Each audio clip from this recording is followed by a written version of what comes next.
ഒരുപാട് നാളത്തെ ട്രീറ്റ്മെന്റിന് ശേഷവും ഉണങ്ങാതിരിക്കുന്ന വ്രണങ്ങളെയാണ് നമ്മൾ നോൺ ഹീലിംഗ് അൾസേഴ്സ് എന്ന് പറയും. അൾസേഴ്സ് പലതരത്തിലുണ്ട്. Diabetic ulcers, venous ulcers, arterial ulcers, pressure ulcers മുതലായവ. അതിൽ ഏറ്റവും കോമൺ റീസൺ ഡയബറ്റിസ് ആണ്. ഇത് കൂടാതെ തന്നെ വെരിക്കോസ് വെയിൻസ് കാരണവും പ്രഷർ അൾസേഴ്സ് അഥവാ ബെഡ് സോഴ്സ് എന്ന് പറയുന്ന അൾസേഴ്സും ഒക്കെ ഇതിന്റെ റീസൺ ആയിട്ട് നമ്മൾ പറയാറുണ്ട്. ഒരുപാട് നാൾ മുറിവുണങ്ങാതിരിക്കുമ്പോൾ അതിൽ സൂപ്പറാഡഡ് ആയിട്ട് ഇൻഫെക്ഷൻ ഉണ്ടാവുകയും അതിലോട്ടുള്ള ബ്ലഡ് സപ്ലൈ ക്രിട്ടിക്കലി ലോ ആയതിനു ശേഷം ആ ടിഷ്യൂസ് ദ്രവിച്ചു പോവുകയും ഗാംഗ്രീൻ പോലത്തെ കണ്ടീഷൻസ് ഉണ്ടാകാം.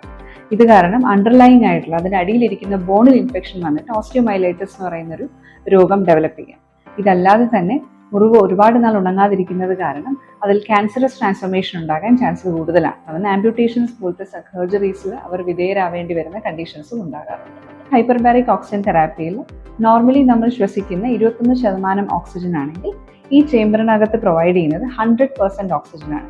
രോഗിയിലേക്ക് ഈ 100% ഓക്സിജൻ ഡെലിവർ ആവുകയും ചെയ്യുന്നു. പുതിയ രക്തകോശങ്ങൾ അതായത് ന്യൂ ബ്ലഡ് വെസൽസ്, ആൻജിയോജനസിസ് എന്നുള്ള പ്രക്രിയ നടക്കുകയും ആവശ്യത്തിനുള്ള ന്യൂട്രിയൻസ് മുറിവിലേക്ക് എത്തുകയും മുറിവ് ഉണങ്ങുന്നതിന്റെ റേറ്റ് കൂടുകയും ചെയ്യും. ഇത്തരത്തിലുള്ള അസുഖങ്ങളുള്ളവർ ഞങ്ങളുടെ സെന്ററുമായി ബന്ധപ്പെടാവുന്നതാണ്.